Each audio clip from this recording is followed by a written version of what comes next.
শিক্ষক দিবসে প্রাক্তন শিক্ষক ছাত্রদের চেনা ক্লাসরুমে ফেরালো স্কুল। এ যেন আরও একবার স্কুল জীবনে ফিরল প্রাক্তন ছাত্ররা। সেই চেনা স্কুল, সেই শিক্ষক যিনি একসময় স্কুলে পড়িয়েছিলেন।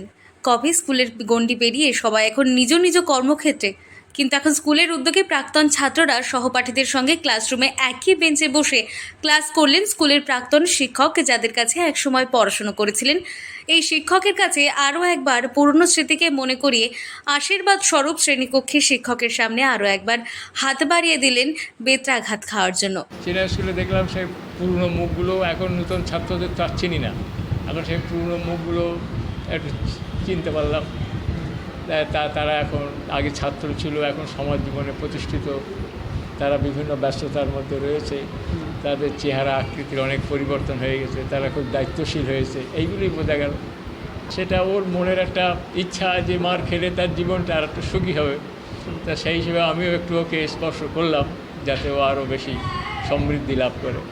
এই বেত্রাঘাতের সঙ্গে জড়িয়ে আছে ভালোবাসার স্নেহের পরশ।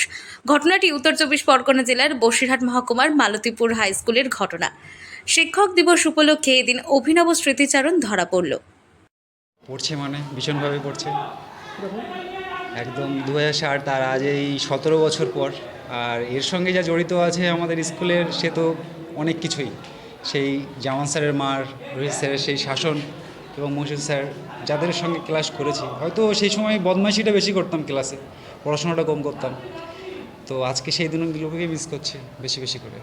স্যারের কাছে দেখলাম যে মার একদম, সেটার কারণ হচ্ছে এটাই যে সেই দিনগুলোতে মহসিন স্যারের ক্লাসে আমরা ক্লাস থেকে ফাঁকি মারাটা বেশি পছন্দ করতাম, কারণ উনি আমাদেরকে বকতো না, এই জন্য। তো সেটা অবশ্যই দরকার ছিল, এই জন্য তার হাতে একটা ছড়ির বাড়ি আমার সেই দিনগুলোর কথাকে মনে করে দিল জাস্ট। স্কুলের প্রাক্তন ছাত্র শিক্ষকের স্মৃতিচারণকে আরও একবার উস্কে দিয়ে সহপাঠীদের সঙ্গে নিয়ে স্কুলে ক্লাস করার সুযোগ করে দিলেন স্কুল কর্তৃপক্ষ।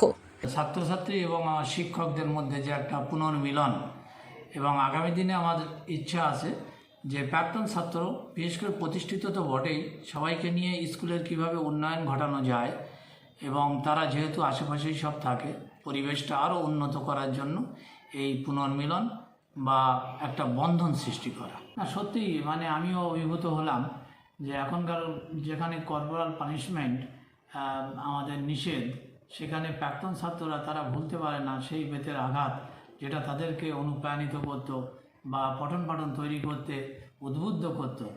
তো সেটা দেখে ভালো লাগলো, তারা নিজেরাই সেটা অ্যাপ্রিসিয়েট করলো। শ্রেণীকক্ষে প্রাক্তন ছাত্র গদগদভাবে হাতটি বাড়িয়ে দিলেন প্রবীণ শিক্ষকের কাছে। শিক্ষকের কাছে আবেদনের সঙ্গে বললেন, স্যার আমাকে একটু মারুন। এ যেন সেই শৈশবের স্মৃতিচারণ। শিক্ষক মহাশয় কাঁপা কাঁপা হাতে ছাত্রের হাতে ভালোবাসা স্নেহের স্পর্শ দিয়ে ভরিয়ে দিলেন। উত্তর 24 পরগনার বসিরহাট থেকে জুলফিকার মোল্লার রিপোর্ট, লোকাল 18 বাংলা।